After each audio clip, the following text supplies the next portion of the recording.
What's up everybody, it's your boy French Cookin'. Welcome back to the channel, and this is Make Beats for Free on MPC. New name, same bullshit. Today's free VST is called DecentSampler by Decidedly. What is DecentSampler, you ask? Well, it's a sampler, and it's decent.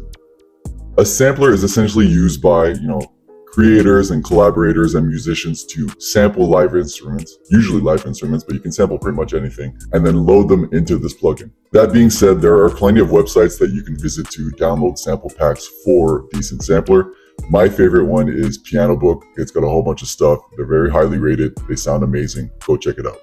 Last week, I made a beat that sampled the vocals from the Intl Players Anthem, and that kind of got me in the mood to make a beat similar to that style today. So that's exactly what I'm going to do. Let's get right into it. Now, I already loaded my sample into MPC Beats. The song is called Heavenly by The Temptations in the 1970s. I did pull it off YouTube, but I don't know. Oh God, my back. I don't know if you can see back there, but I started collecting vinyl records. So I'm going to start a new series, within the next couple months, sampling audio from actual records. And it'll be interesting to see the difference between a sample like this one from YouTube and a sample from an actual record player. But anyway, let me play a quick piece of this sample so you can get a feel for what it sounds like.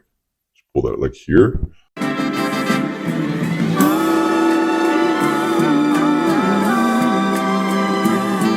So even just with that piece, you can tell that it's drawing inspiration from Intl Players Anthem. What stands out to me about that song is that there's 4 different rappers on it, 4 legendary rappers, might I add.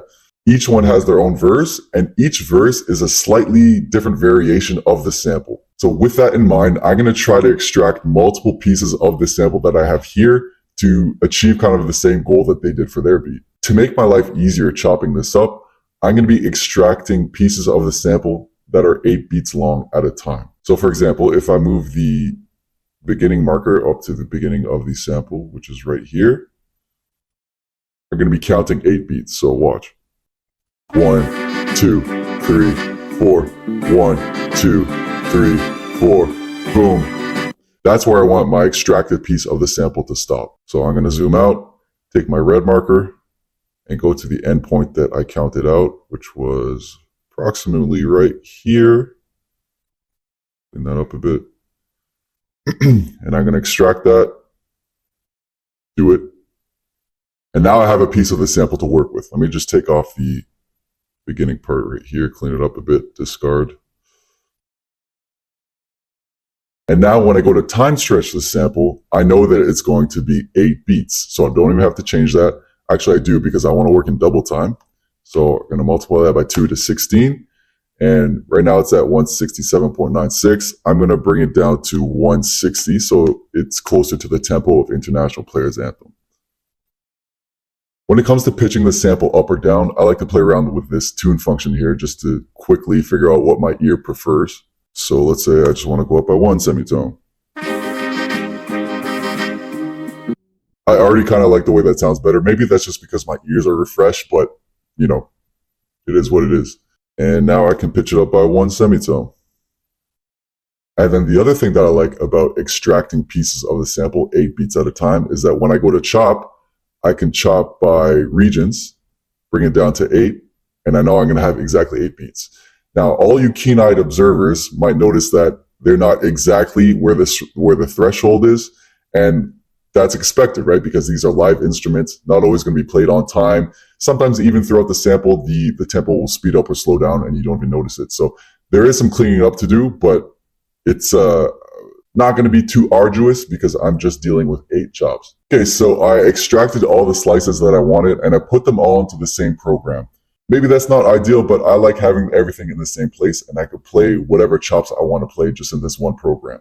For effects, I threw on just a little bit of light vintage compression, a tiny bit of the AKAI reverb, and then obviously an EQ to cut out some of the lows and some of the harsher frequencies and duck down a little bit of the highs as well. I'm not going to manipulate the sample too much, at least in this case. So I'm just playing those chops in sequential order.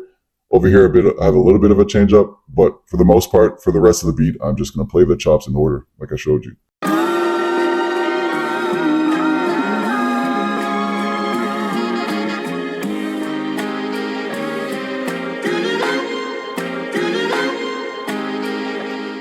As you saw before when I was slicing up the sample, the regions didn't align perfectly with the transients. So I did have to clean it up a little bit, which means some of my chops are going to be a little bit longer. Some of my chops are going to be a little bit shorter. So they're not going to be played perfectly when I put them all on grid like this. There are several ways around that. You can play the chop not exactly on grid, or you could put delay and reverb on your sample. For me, I like to use, depending on the sample, I like to use the tail length option here. So I turn mine all the way up to 1024. Watch what it sounds like when I bring it back down to 0. Okay, so that's just this chop right here. A little bit of like a stutter or a pop before the next note. So just to fix that, like I said, pull the length up to roughly here. And fixes your issue. One of the best parts about these Memphis soul beats is that you can keep the drums super simple. So I have a kick, a snare, a hi-hat, and a clap that I'm going to use at various points in the different verses, and a cymbal. That's it. So as usual, just going to start by laying down my snare on the third beat, and then we can go ahead and add some accents. So I'm going to add a double hit here, and then a snare here, and then for this I want like a ta-ta-ta-ta-ta-ta, something like that. So 3 there, put 1 here. Let's see what that sounds like.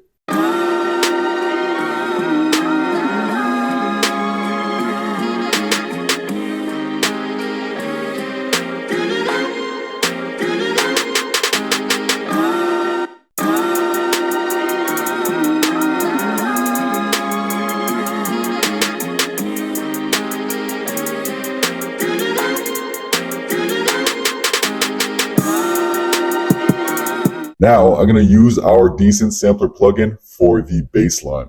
I pulled up a sample pack called the Talman Bass, and that's from Piano Book that I showed you earlier. And this is actually a great alternative to the Rickenbacker bass in the Contact libraries that you see is very popular in hip hop music. There is a bass in the sample that I'm using, so I want to follow that bass line pretty closely, but then throw in like some zest and a little bit of accents at the end of the 4th bar and the 8th bar, things like that. So I have a second EQ pulled up on my sample, and in order to hear the bass line even better, I'm going to isolate those bass frequencies, which should make my life a little bit easier.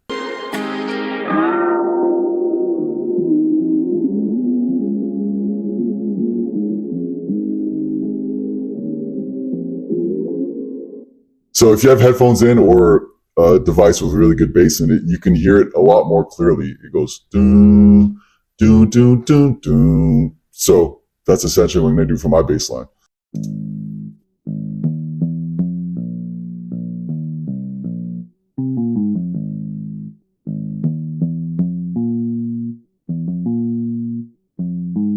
Dude, that actually turned out pretty awesome. And now the best part, listening to all of it together.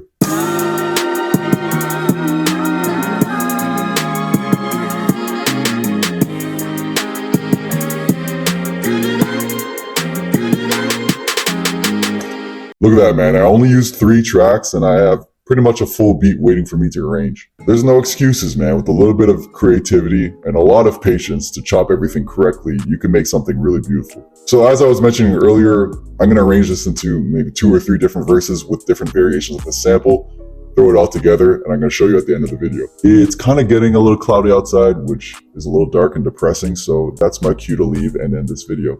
But I'll be back next week for another video for you guys as usual. Until then, remember, no excuses, and keep producing.